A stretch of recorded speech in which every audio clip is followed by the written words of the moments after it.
Right, we now come to the urgent question. Shadow Secretary of State Alan Mack. Thank you, Mr Speaker. To ask the Secretary of State for Science, Innovation and Technology if he will make a statement on AstraZeneca. Minister. Mr Speaker, as the largest company listed on the London Stock Exchange, employing more than 10,000 people and investing around £2.5 billion every year in the UK, AstraZeneca is a close and valued partner to this government and is critical to the UK's thriving life sciences sector. We saw this in the COVID-19 pandemic when AstraZeneca partnered with Oxford University to create a safe and effective vaccine which was manufactured and distributed around the world, saving millions of lives. This type of partnership for the prevention of illness is critical to achieving this government's ambition to reduce the burden on the NHS. AstraZeneca's decision not to invest in Speak Liverpool is therefore deeply disappointing and follows intensive work and collaboration between the government and the company. This collaboration on Speak dates back to 2020 and led to an announcement at Spring Budget 2024, where AstraZeneca set out their intention to invest £450 million into their flu vaccine manufacturing facility. To secure this investment, the previous Chancellor provided assurance of Her Majesty's Government support, valued at around £90 million, subject to successful completion of due diligence. This support was based on His Majesty's Government's initial assessment of figures provided by the company. Both the previous government and this government have always made clear that full due diligence will be required before a final government offer could be confirmed. Since the spring budget of 2024, AstraZeneca confirmed a significant change in the composition of their proposed investment, resulting in a smaller level of research and development being conducted in the UK. As the honourable member would expect, this change in AstraZeneca's UK investment resulted in a corresponding change in government support.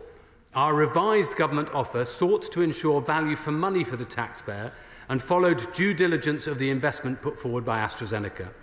We remain closely engaged with AstraZeneca as we develop our new industrial strategy, build a health system fit for the future and drive up economic growth. The government will release its industrial strategy containing a comprehensive plan for growing the life sciences sector in the spring.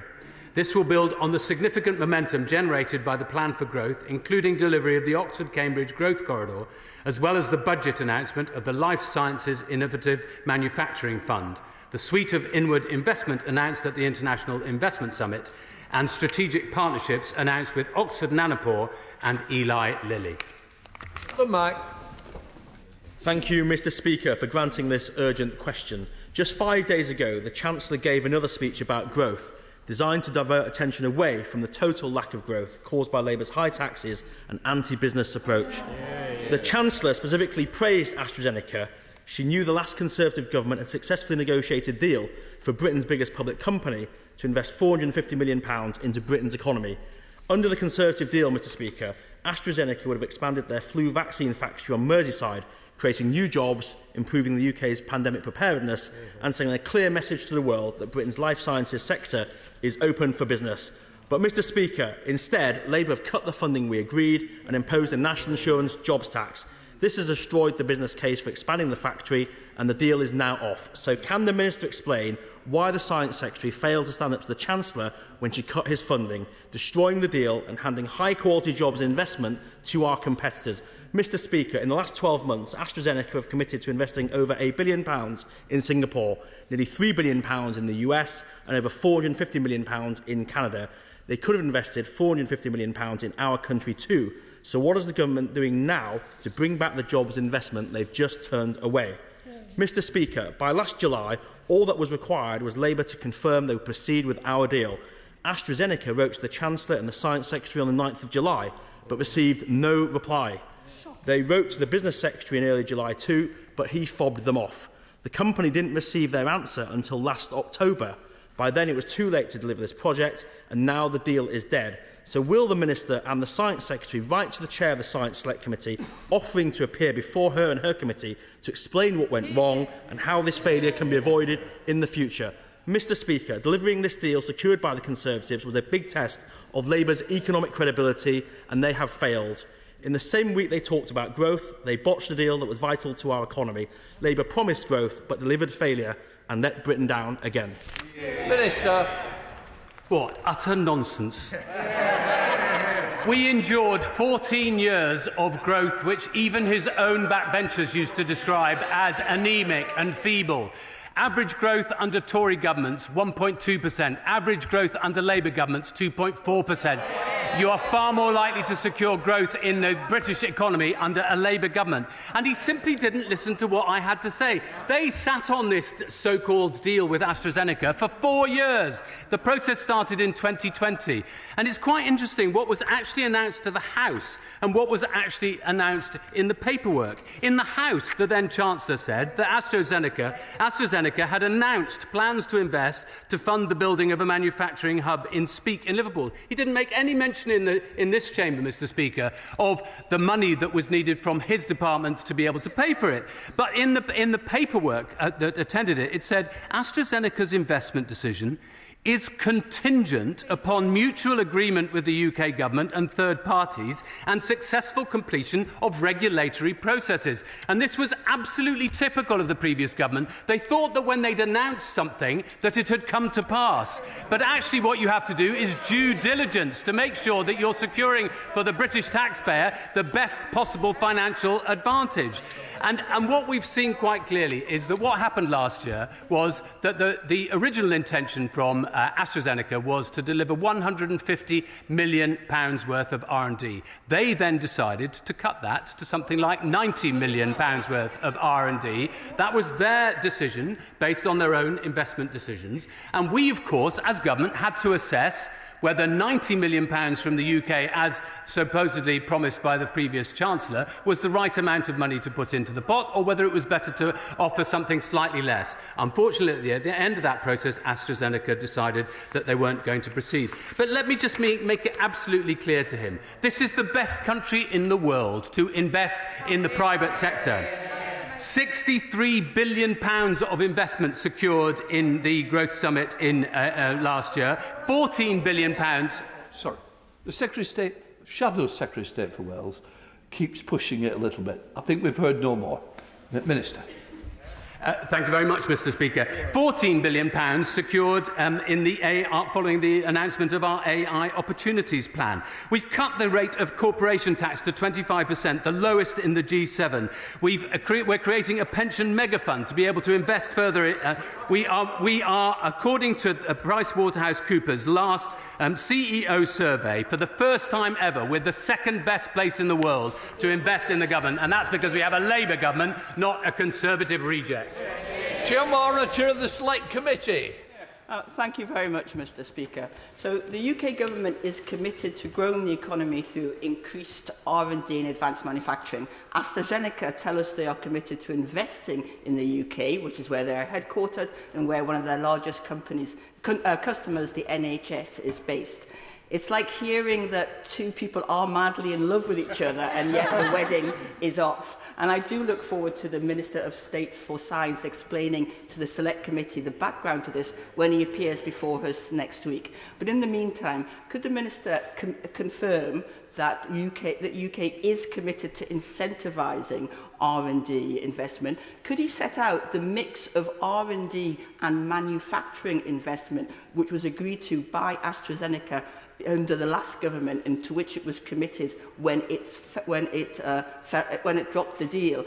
And finally, as well as growing the economy, this deal would have made our pandemic supply chain, more resilient by reducing our dependence on mRNA vaccines. Will he set out how he intends to address that?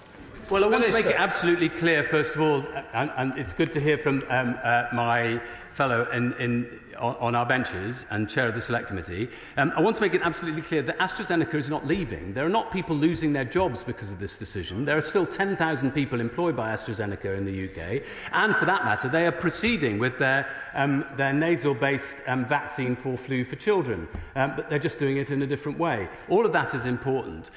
She asked me about the precise details of the R&D mix that was part of this investment. It was, as I said, to have been £150 million of investment. They decided to cut that to 90 million, and that's why then the contribution that the previous Chancellor had suggested of 90 million into that pot simply didn't add up for the UK taxpayer, and that's why we came to that set of decisions. But she's absolutely right. We are fundamentally committed to the life sciences sector, both for the saving of life, for making sure that we have an NHS that can really deliver for people, and because we want to have valuable jobs that we do better in this country than anywhere else in the world. Liberal Democrat spokesperson Victoria Collins. Thank you, Mr. Speaker. This news is yet another disappointing day for the UK's investment landscape. We could be a global leader in innovation, but ever since the previous Conservative government's scrapping of the industrial strategy, businesses are left without certainty. The life science sector is vital, not just for economic growth, but for our health and technological innovation. It contributes over 43 billion to the UK economy, supports thousands of highly skilled jobs, and drives breakthrough in medicine and healthcare. Yet, in conversations I've had with businesses, I hear time and again how the UK's fragmented approach to investment is holding them back, which is why I've highlighted those concerns in previous questions to the Secretary of State. The government has promised to publish Invest 2035 this spring, but right now companies still have no detail on what support will be available and when. Without urgent action, we risk more world-leading firms following AstraZeneca's lead and taking their investment elsewhere. Will the Minister please confirm exactly when the final Investment 2035 strategy will be published? The government says the decision was based on value for money, so will the Minister and Secretary of State publish also the impact assessment so we can see for ourselves? I'm afraid I'm going to have to write to her on that last point. I'm not precisely sure what where we're at on an impact assessment, but she's absolutely right that the life sciences sector in the UK generated something like £108 billion in turnover in the UK in the financial year ending in 2022, a sharp 13% increase from the previous year. We want to build on that into the future, and it's been seeing year-on-year growth since the financial year ending 2015, and turnover is now 40% higher in the financial year, as I said, ending 2022. That's why we are keen to publish, as part of our industrial strategy, our precise plans for the financial services sector. We said that that's going to be in spring. It certainly felt like winter still in the Rhondda at the weekend, so I'm afraid she's going to have to wait for spring to spring. Bill Esterson. Thank you, Mr. Speaker. AstraZeneca is a key partner in the Liverpool City Region Life Sciences Innovation Zone, as is McGill Health Park in my constituency, with their plans for research and development. But can I ask my honourable friend to confirm that the government will engage with partners in the City Region, including the University of Liverpool, the Metro Mayor Steve Rotherham, council leaders and of course the region's MPs, to try and recover ground on this deal, which will add to the success we already see with AstraZeneca in the City Region and across the country? Minister. Well, of course, regional mayors have a very important role to play in helping bring investment into key areas, and I'm very happy to make sure that the meetings that he's referred to take place. This has to be a joint venture between everybody, but I do want to underline that it's not that AstraZeneca are leaving the United Kingdom or that they don't have confidence in the United Kingdom. They clearly do. They invest more than £2.5 billion every single year into the UK economy, and they're a key partner for the UK and will continue to be so. Malthouse. Mr. Speaker, what a shame the Minister's chosen to substitute aggression for what should be regret. Whichever way you want to paint it, is obviously a terrible failure of negotiation. Now, I'm a chair of the All-Party Group for Life Sciences. And I can tell you, Mr. Speaker, that this is a terrible blow, not just for Speak and for Liverpool, the city of my birth, but also for our vaccination development environment generally. The lack of this production facility means there won't be a pull for vaccination development in the UK and the various technologies that come with it. And my question to the Minister is, what's he going to do to replace it? Minister. Well, I think he makes one very good point. And of course we feel regretful about this. We would prefer to have got this over the line, and it wasn't possible. In large measure because AstraZeneca decided that it didn't add up in whatever particular way for them. Now, he's absolutely right that we want to have a manufacturing provision in the country as well, and that's one of the things that my colleague, Lord Valence, is working on very closely with the sector. Paula. Thank you, Mr. Speaker. Friday's announcement was deeply disappointing, and the Liverpool city region is home to one of Europe's largest pharma clusters. The government were prepared to put millions into the project with AstraZeneca, and that they have now walked away from. So is that money still on the table for other viable life science projects in our region? And will the government make a commitment to meet with our Metro Mayor Steve Rotherham to discuss this further? Minister. That's the cleverest bid for finance that I've ever heard, I think. So she gets an award for that. But she's right, of course, that we stand ready at any point to be able to assist key investments of this nature, especially in the life sciences sector. The difference between the amount of money that was made available was theoretically, I should say, made available by the previous government, and the amount that we were prepared to put forward was remarkably small. So the issue is how we can make sure that similar investments do get over the line. And of course, somebody from the department will meet with Steve Rotherham. Esther McVey. Thank you, Mr. Speaker. How does losing £450 million of investment on Merseyside and into the wider North West area equate with the Chancellor's stated priority of economic growth? Minister. Well, she puts it in a particular way, but it's not a way that is consonant with the facts. The fact is that this hadn't been signed, it hadn't been got over the line by the previous government. As I said previously, quite often what the previous government did was they would announce things and not actually deliver in the end. The Chancellor made it very, very clear in the documents that accompanied the budget in 2024, in spring 2024, that all of this was contingent, his words, not my word, contingent upon due diligence. The government then hadn't yet done the due diligence. Tim Roca. Thank you, Mr. Speaker. There are over 5,000 people employed at the AstraZeneca Macclesfield campus producing world-class medicines, contributing £1.8 billion in GVA and 1% of total UK exports. Now, AstraZeneca have confirmed to me that the Speak decision does not impact Macclesfield, a site that they're committed to. So will my right honourable friend confirm that the government is committed to working with AZ so they continue to have a bright future in Macclesfield? 100%. I know my honourable friend has visited AstraZeneca and spoken to them many, many times. He's absolutely right to make the point that there are 4,000, I think, working in the Macclesfield site, and will continue to do so. And I'm sure that they have a very strong future in Macclesfield. Nothing in this decision changes that one iota. Sir Julian Smith. Mr. Speaker, we often underestimate in this House how many options companies like AstraZeneca have on where to invest. The right honourable gentleman is not known for taking no as an answer. Can I urge him to continue to make the case for this investment, to be flexible on VFM and to keep fighting for this specific deal? Minister. Well, I'm not necessarily for this specific deal, but certainly for a deal with AstraZeneca. That is certainly true. Yes. Anneliese Dodds.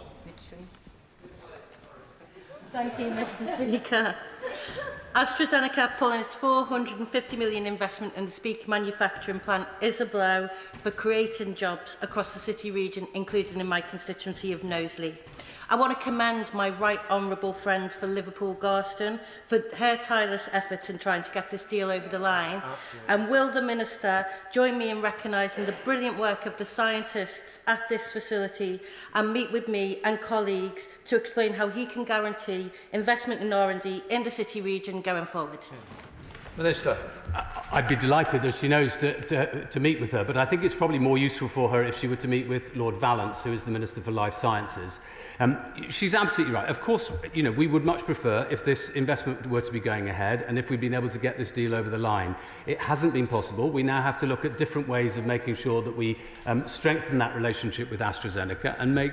But I would point to other investments that have been made in recent years, in recent months, including in life sciences, to quite a significant effect. Alison Bennett. Thank you, Mr. Speaker. The Financial Times reports that during its negotiations with the government, AstraZeneca raised concerns about the vaccine plant, but also the rejection of one of its breast cancer drugs and the drug pricing mechanism. Does the Minister agree with me that AstraZeneca's rejection of his government's final offer is not the only concerning issue for our biopharma industry?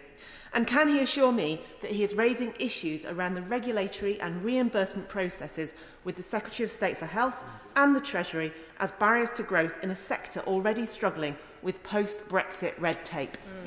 Minister. Well, on the first point that she raises, which is about the voluntary scheme for branded medicine pricing, access and growth, which is reduced to an acronym which isn't really an acronym, VPAG. This is, as it says on the tin, as it were, a voluntary agreement between government, the pharmaceutical industry and the NHS. It's designed specifically to make sure that we protect the NHS's medicines budget. It's voluntary. AstraZeneca have always been a party to that on a voluntary basis. So I'm not sure that that's the problem that she thinks it is. But if she has further evidence, then I'm happy to speak to her. I think she's also referring to the rejection by NICE of one of the breast cancer drugs. That this is the first time in 6 years that a breast cancer drug has been rejected by NICE. Obviously, that is concerning for everybody who wants to be able to use these drugs. However, we have an independent system. It's much respected in the UK, and I stand by that independence, and I'm not going to undermine it. Graham Stringer.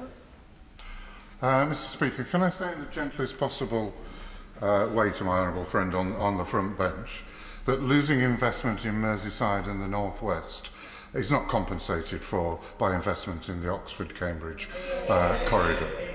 Particularly as some years ago we lost the diamond light source from Daresbury.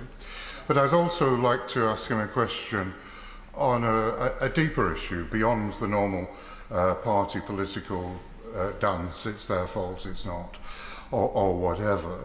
Kate Bingham, who was the heroine really of COVID and developing vaccines, when she'd finished made excoriating comments about our civil service and their ability to understand science, to understand biological sciences.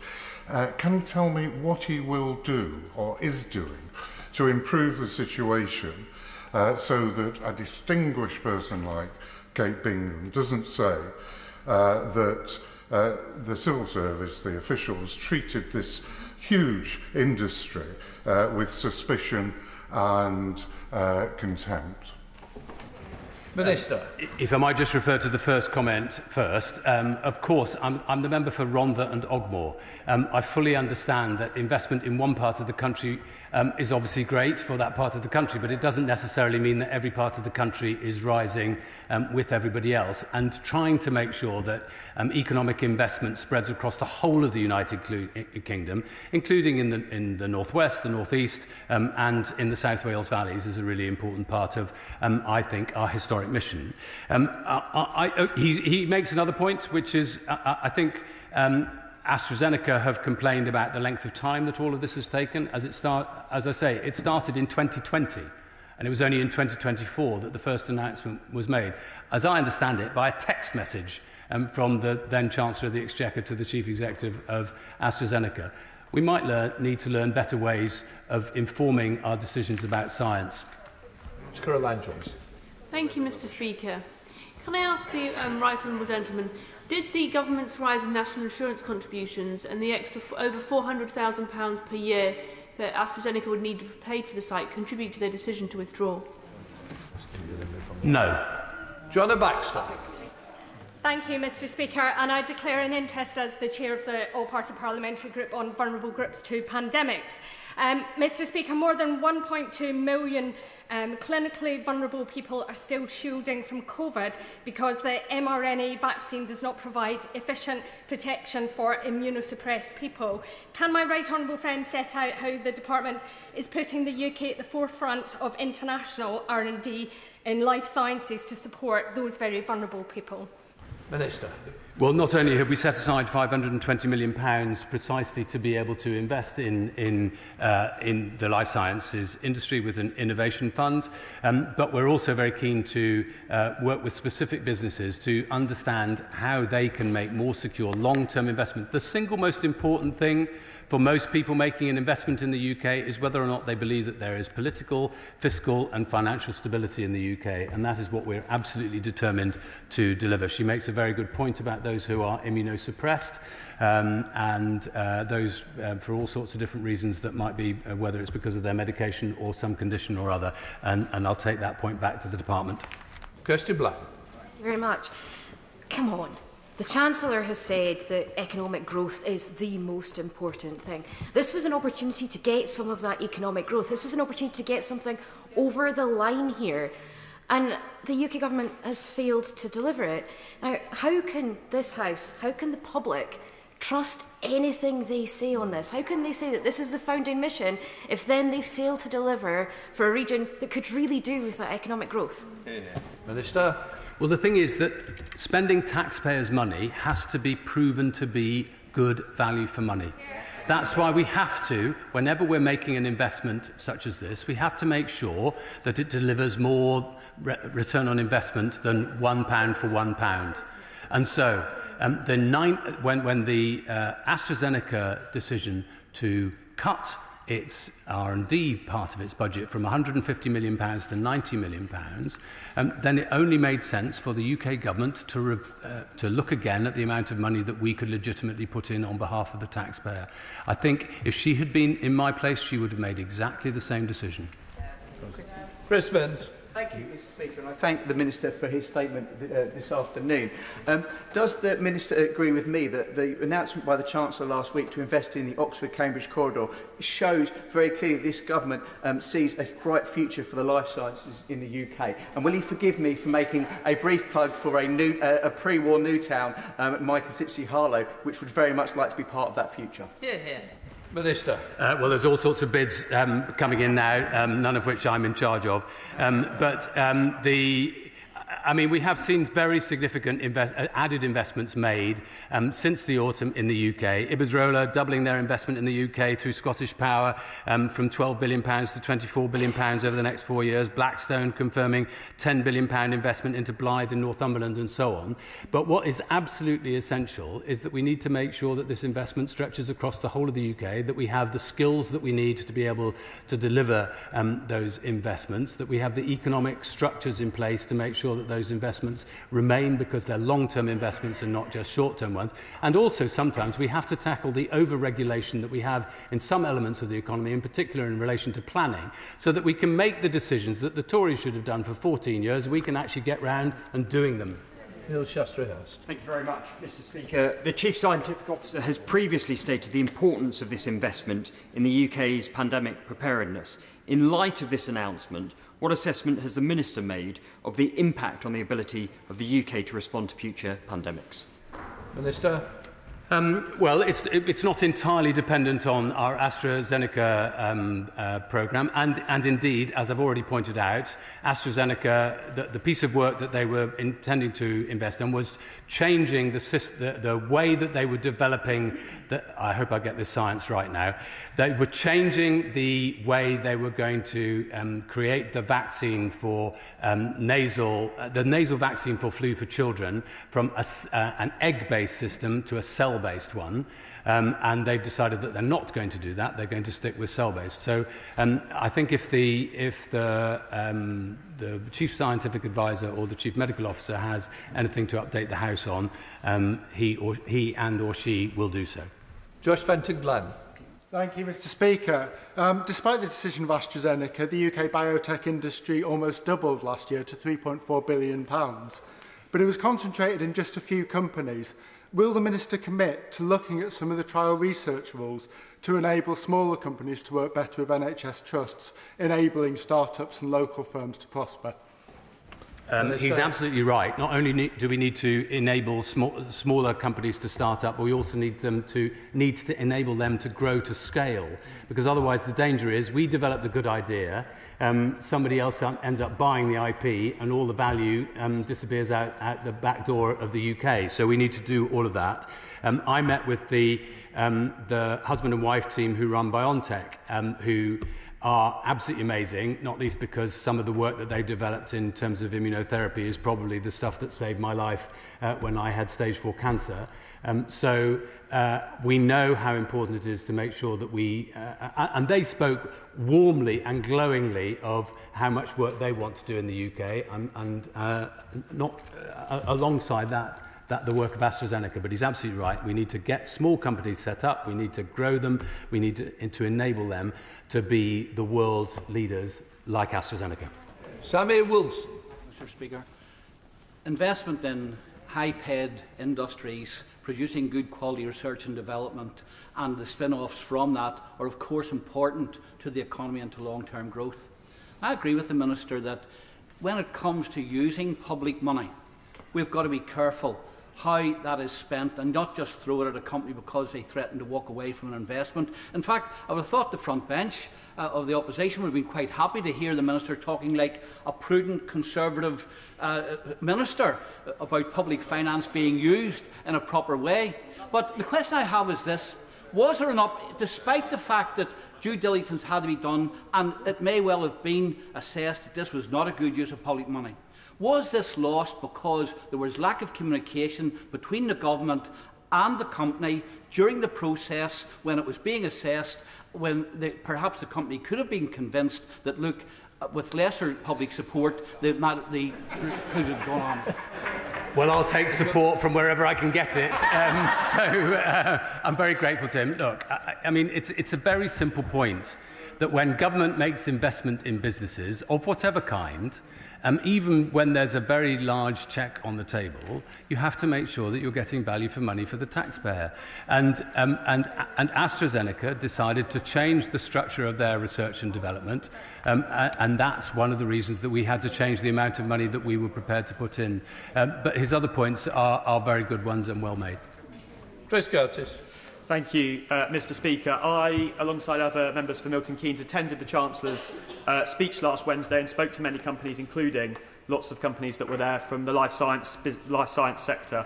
And there were two really important points they wanted to make after being reasonably pleased with what they heard from the Chancellor. The first of which was the importance of talking up our world-leading universities after the previous government continually talked them down. So will he commit to this government continuing to sell our world-leading universities, including Oxford and Cambridge, on the world stage? And the second point they wanted to make is that investing in life sciences right across the country involved a successful Oxford-Cambridge arc. So will he commit to doing whatever it takes in order to make the entire corridor successful, including getting a devolution deal for the middle, and speak to his MHCLG colleagues to ensure that happens? Minister.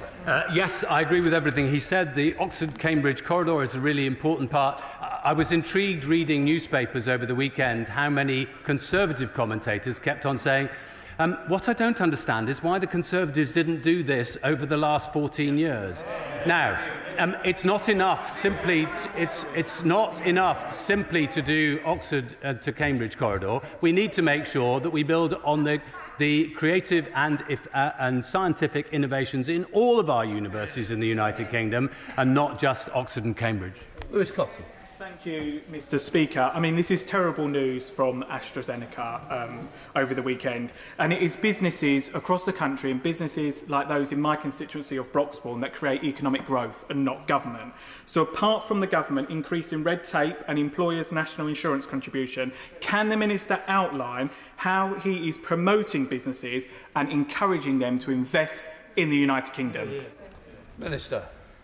Well, as I've already said, we've had £63 billion worth of investment in the summit before Christmas, and since Christmas we've had £14 billion of investment. I have a specific responsibility for data in DCIT, and the number of data centres who are now investing in the UK is significant. We now have 500. That makes us third, I think, after the United States of America and Germany. We are determined to grow the economy. He's sort of right when he says that it's the private sector that creates growth, but actually it's also true that government contributes to growth. So, for instance, if we manage to build 1.5 million additional homes in the UK, that will contribute to growth. If they don't believe that, they're living in cloud cuckoo land. Kevin Bonnevere. Thank you, Mr. Speaker. The wider context of the question before us today is that this country is at the forefront of the life science sector in the world. And there are clusters of that across our country. In my own constituency, the first post-New War town, within the Oxford and Cambridge corridor of Stevenage, we have GlaxoSmithKline, Autolus, and the cell and gene therapy catapult. Will my right honourable friend therefore tell the House how this government is committed to spreading growth in the life science sector across the whole country, and thank all our hard-working scientists?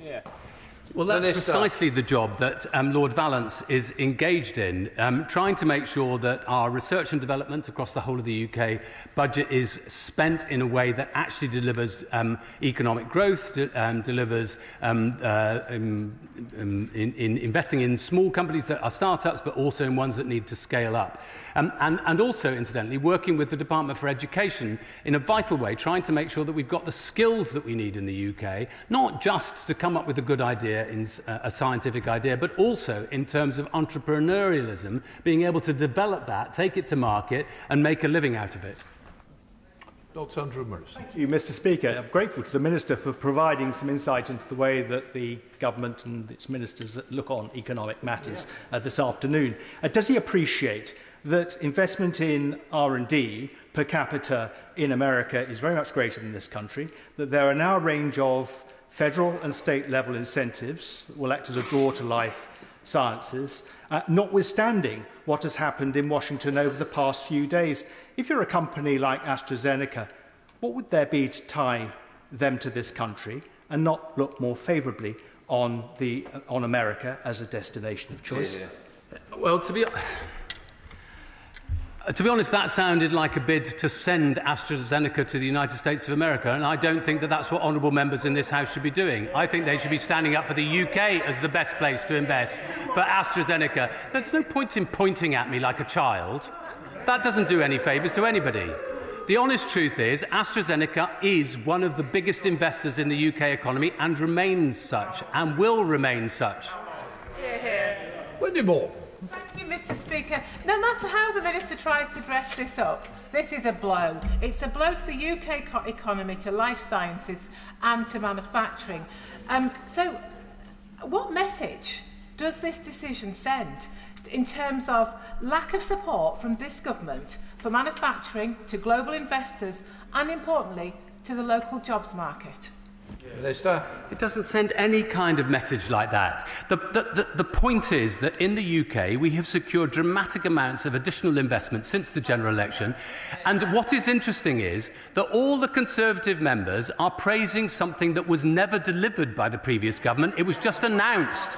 It's like so many parts of the DCIT budget that I discovered when I became a minister. Theoretically, the government had said that it was doing this, that and the other. It hadn't actually set aside a single penny because it hadn't done a proper comprehensive spending review for many, many years, and that's precisely the black hole that we've had to fill. Joshua Reynolds. Thank you, Mr. Speaker. With the protectionist policies of US President Trump, could the Minister confirm how he will seize the opportunity to make the UK the best place for pharmaceutical investment in the world? Minister? Well, some of what I've already pointed out, I think, is really important. We've already said that we will have the lowest corporation tax rate in the G7 at 25%, and we're sticking with that. We've made sure that we are investing in our public services so that people can have a guarantee of proper public services in this country. I mean, one of the things that actually affects many businesses in this country, I've heard it repeatedly, is that if you've got 7 million people on a waiting list in the NHS, you don't get people back into work. So actually, I would argue that the public sector and the private sector both have roles to play in trying to enable each other to flourish. It's not a question of good, private sector good, public sector bad, or the other way round. The two have to work hand in hand. Sir Christopher Cho. Mr. Speaker, for all the virtues of AstraZeneca, let us not forget that thousands of people suffered serious injury or death as a result of having the AstraZeneca COVID-19 vaccines. Why then is the government continuing to waste taxpayers' money in indemnifying AstraZeneca against claims for civil liability brought by those victims of AstraZeneca vaccines? Minister.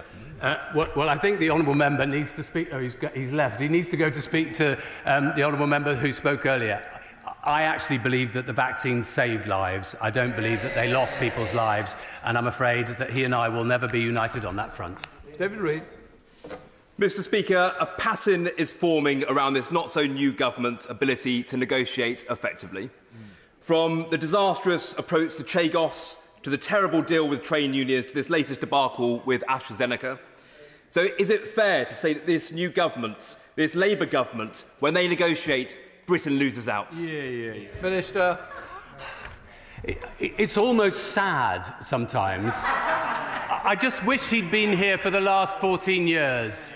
I wish he'd been here when we had endless strikes in every single part of every department, when we couldn't get the NHS waiting list dealt with because we weren't paying our nurses and our doctors properly. The first thing we did was we did a deal with them to get them back to the work. He thinks that that's somehow or other buying off the trade unions. It's not. It's making sure that the people who work in our public services are properly rewarded, get back to work and get this country back on its feet. Tom Gordon. Thank you, Mr. Speaker. The Minister said that the numbers no longer added up for AstraZeneca. The Minister then also responding to another question said that employer national insurance contributions increases didn't factor. How can those two things be the same? When I speak to local science sectors and businesses, like LabCorp in my constituency, they're seeing employer NICs have a massive impact. So can he really say, in all honesty, that he doesn't think employer NICs and changes by this government impacted on the deal? Minister. 2 points here. First of all, let me just clear something up about national insurance contributions, because I know the Conservative Party likes to bang on about this a great deal. Let's make it absolutely clear, because I think this is not known by a lot of people, that 50% of businesses in the UK and organisations will either pay exactly the same amount of national insurance or less. Fact. A fact not often, if ever, repeated by Conservative members of the House. Secondly, I was asked specifically about whether AstraZeneca had cited national insurance contributions as a reason for them withdrawing from this. They haven't, so far as I'm aware. I wouldn't tell the House anything that I didn't believe not to be true. Jim Shum. Thank you, Mr. Speaker. Can I thank the Minister very much for his answer? But my question will be a very respectful question. For many businesses, the idiom of "it takes money to make money" is a foundational policy. For some of us in this place, another phrase that comes to mind is penny wise and pound foolish. Saving a little now may well help a lot coming in the future. So will the Minister kindly and respectively explain how government intends to encourage long-term renewable investment for businesses so that they can rely on government fulfilling their obligation? And how will the Minister ensure that companies throughout this great United Kingdom of Great Britain and Northern Ireland feel that growth and investment will be supported and fostered? Thank you so much. Minister. Mr. Speaker, I could, well, except I don't think you'd let me, read out the long list of all the investments that have been made in the last few months. I don't think we've got time, Mr. Speaker, and you'd get bored with me. But it's an important point that whenever I'm engaged in negotiations over quite a significant possible investment at the moment, we have to make sure that we're delivering value for money for the British taxpayer, that we're not throwing money away unnecessarily. And of course there comes a moment at which you have to make a judgment. And we made a judgment that came remarkably close to the 90 million that the Chancellor of the Exchequer, the previous Chancellor of the Exchequer, had offered. And that despite the fact that the AstraZeneca's R&D contribution had gone down from 150 million to 90 million. So we made a significant offer, but that, for whatever set of reasons, didn't get it over the line. Obviously, we always want to get it over the line if we possibly can, and there are competing demands for different kind of investments. But I can assure him that our aim is always to try and make sure that we are at the forefront of all the nations who are seeking these kind of investments, especially in this kind of technology. And he's quite right about Northern Ireland. I, as a Welshman, I bang the drum for Wales. He bangs the drum for Northern Ireland, and quite rightly so. Right, that completes the urgent question. We'll let the front bench change over.